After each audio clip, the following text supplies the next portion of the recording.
everyone, I'm going to share with you how to make a super fun piggy bank, and this is using the Julie Netting Chiara stamp. And I just made some blocks, and I know Eileen Hull has a die that makes the artist blocks, but I just made some using my trimmer, and I used the crepe paper collection, and I used some lightweight chipboard, and then I just adhered the design paper on top. I'll put all the information of the stuff that I used in the description box.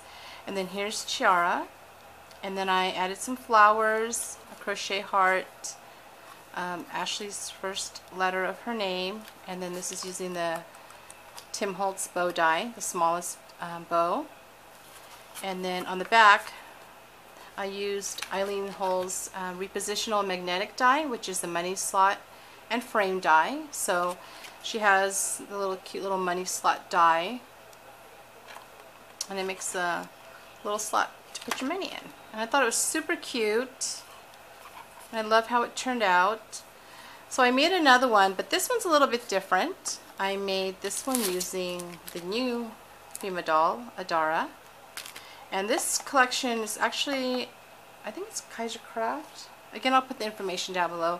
I know it's a baby collection, and it went perfect with this stamp. So this one's for Maddie, and I add a flower, and that's her cute little rag doll. And then the paper pad was a kit that I bought. It came with some stickers, and then I add her letter, and then again the Tim Holtz bow die. But this time I did this one a little bit different. I used a Stampin' Up! I think this is called a window punch. I'll put that, again, I can't remember the name of it, but I'll put the name down below. And this one I made it to where she can open it. So this one's a little bit different than this one. And if you'll notice on this one, it doesn't have openings like this one does.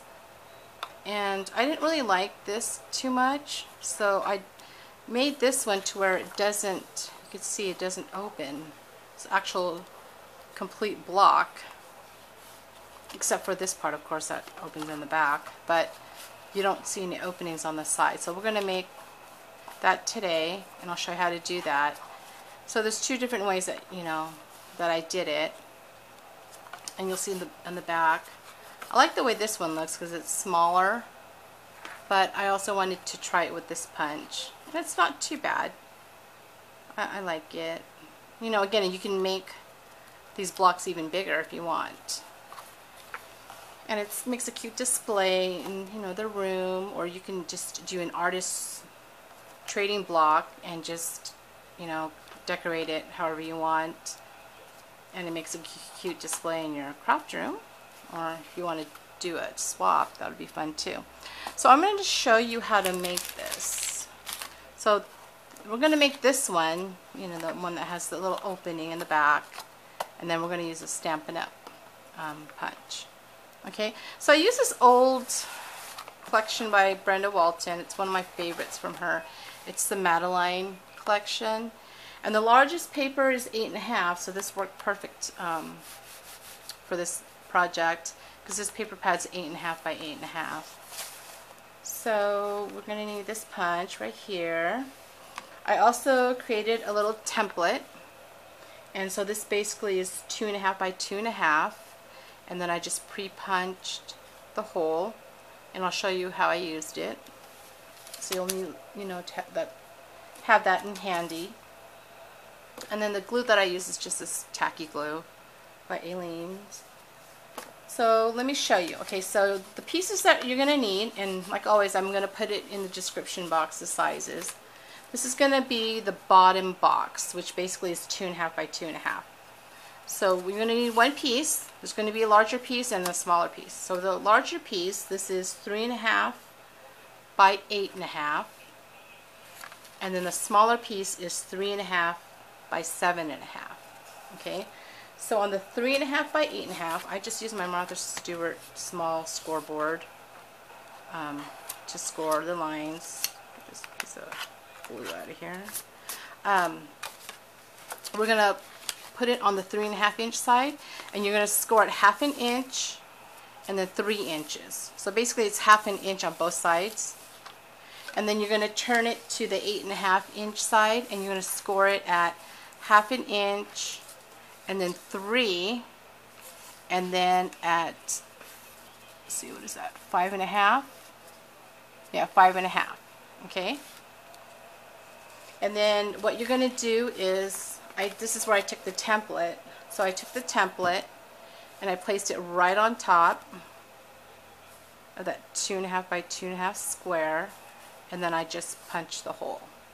Okay, so that's how you're going to use that.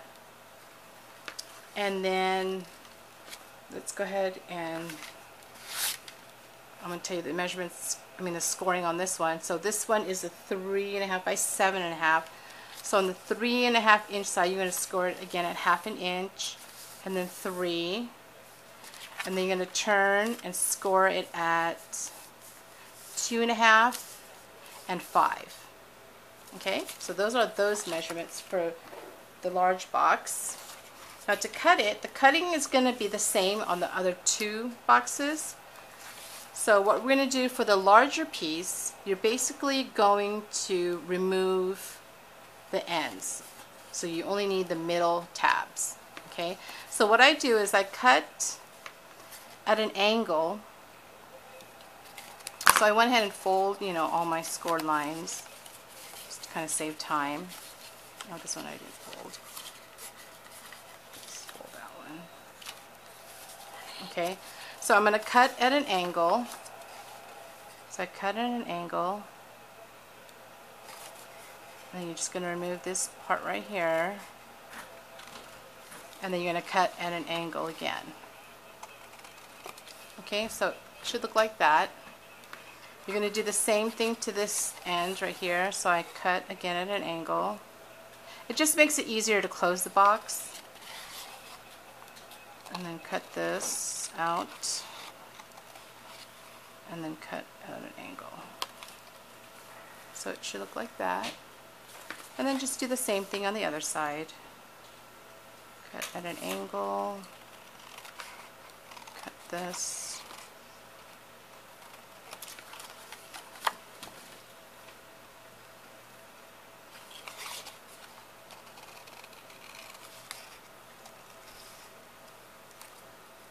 Okay, so it should look like this. Alright? Now on this piece, the smaller one, you basically need to just remove the 2 middle tabs out. So what I do is I start at this end, I cut at an angle, and then I just cut this out, and then cut at an angle. And it should look like that. And then I repeat the other side. And you'll get the hang of it because you're going to have to do it to the other 2. So it should look like this. Okay? Now to put it together,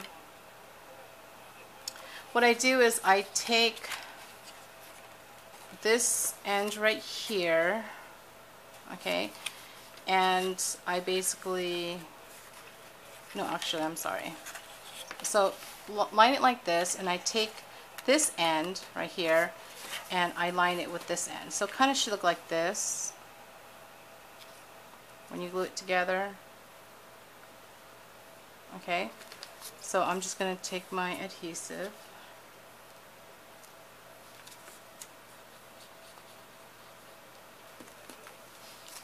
and I flip it sometimes. It makes it just easier to line it.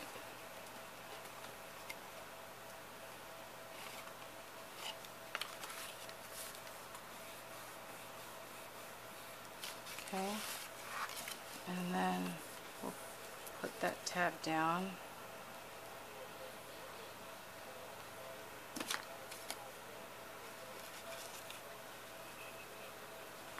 Lay that flat.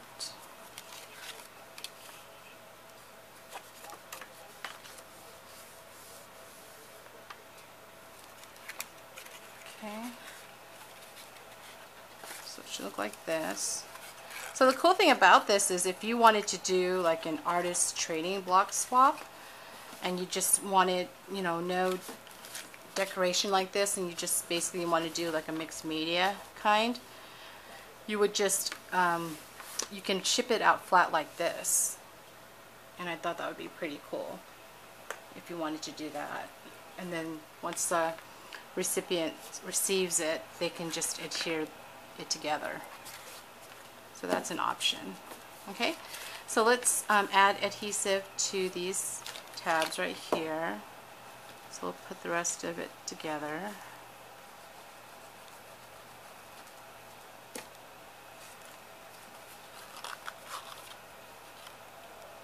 Oh, actually, I'm sorry. Take that back. You don't glue this one. Just glue this side, because this is going to stay open. So we want to be able to get to the money. So you want to glue it these two. Sorry for the confusion there.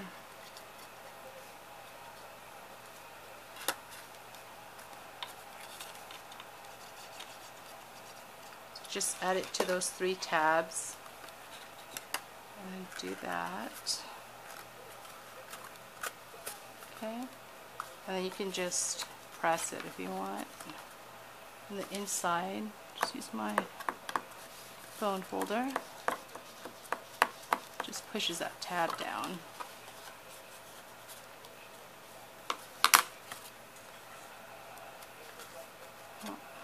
Okay, and the cool thing too is another thing that you can make out of this is a box. See, if you notice, it's a box. So if you were to put these, close it like that, you've got yourself a box. Of course, if you didn't punch that hole. That's another good use for this. Okay, so this is what we're going to do. We're just going to leave this open. Because again, this is, the money's going to come out of there. And you'll notice this right here, these show right here. So all I do is I just cut it. So I just cut it a little bit like this, so it doesn't show so much.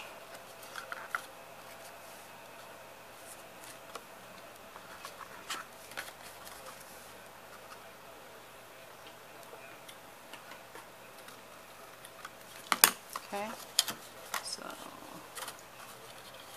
that's a little bit better. Oh man, I'm going to cut it a little bit more. So you just keep trimming it until that it doesn't show through that little slot, basically.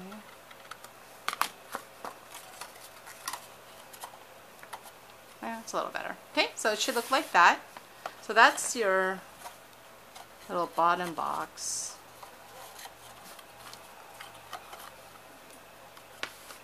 Okay, and then for the second box, the 2 pieces measure, the large piece measures 3 by 7, and then the smaller piece is 3 by 6. So you're going to get your scoreboard again, and you're basically going to score on the 3-inch side. You're going to score at 1/2 inch, so score at 1/2 inch, and then 2.5. And then you're going to turn, and you're going to score at 1/2 inch and 2.5, and then 4.5, and then 6.5. Okay, and again, I'll put all those measurements down below. So that's for that piece. Now for the 3 by 6, on the 3-inch side, you're going to score at 1/2 inch and 2.5. And then on the 6-inch side, you're going to score at 2 and then 4. Okay? And then you're going to just, again, do the same way you cut the first one. So just cut in an angle and then cut these out. And then do this side. So you just repeat the same steps. And then do the opposite side.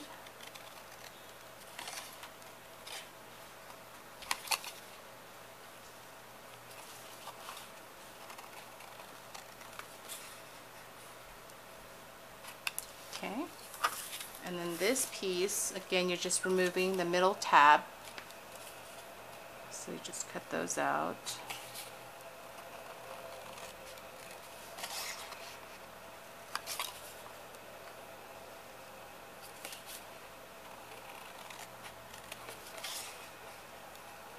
Okay, so let's put this together.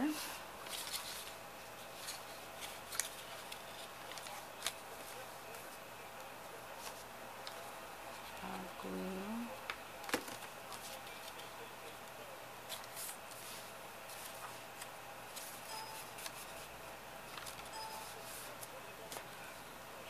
Here.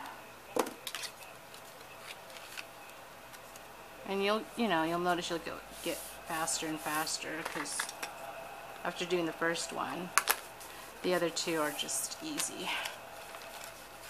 And then just push these down.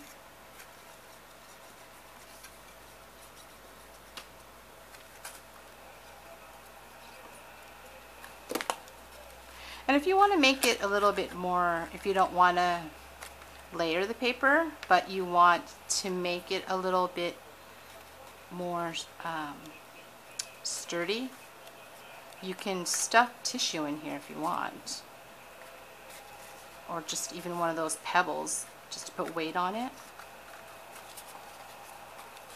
So just another idea,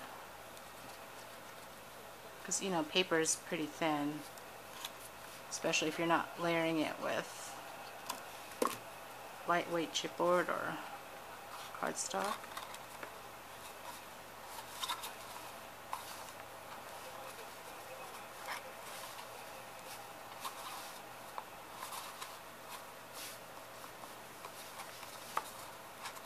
Oops. A little tricky here.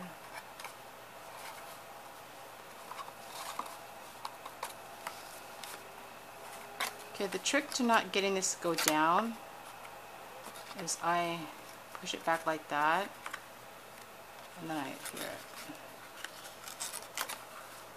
so it sticks to it better.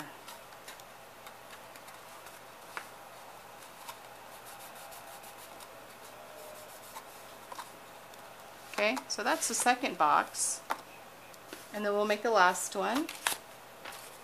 So these two pieces, the large piece is 2.5 by 5.5, and then the smaller piece is 2.5 by 4.5. So you're going to take your scoreboard again. On the 2.5 inch side, you're going to score it at 1/2 inch and 2, and then turn it to the 5.5 inch side. You're going to score it at 1/2 inch and 2 inches, 3.5, and then 5. And then on this piece, which is the 2.5 by 4.5, you're going to score on the 2.5 inch side at 1/2 inch and 2, and then turn to the 4.5 inch side, and you're going to score at 1.5 and then 3. Okay, so those are those measurements. And same thing, same way we cut the other ones.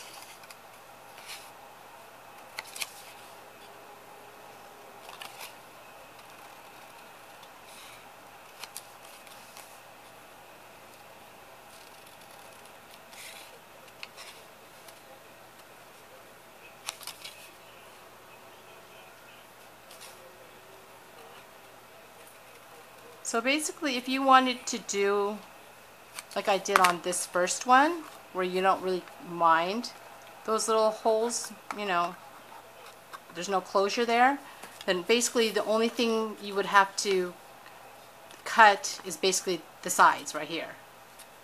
You just have to cut those sides out, all of it. Okay, that's the only difference. You wouldn't have any, basically any tabs on the sides. And then you would just build the box. But I just, thought I'd try it with a closure and without. I like both.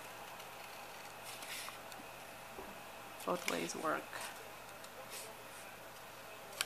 Okay, so let's put this together.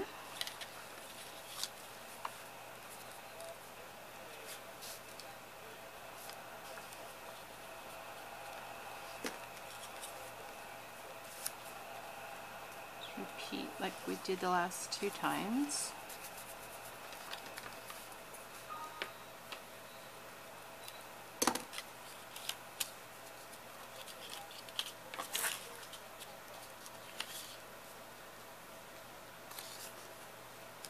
Oops.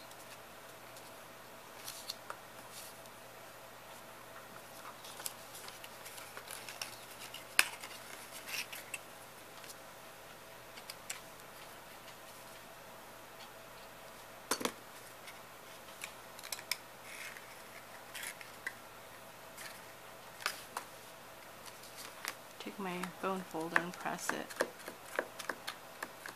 Secures it more. And then just add the last to this. We're pretty much done. Super fun. There you go.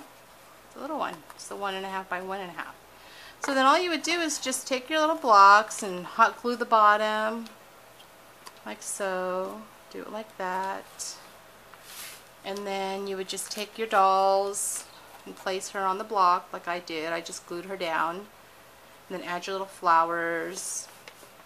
And then, you know, add a little bow on top and then an initial. And then you got yourself a cute little piggy bank. So I hope you give it a try. Thanks for watching.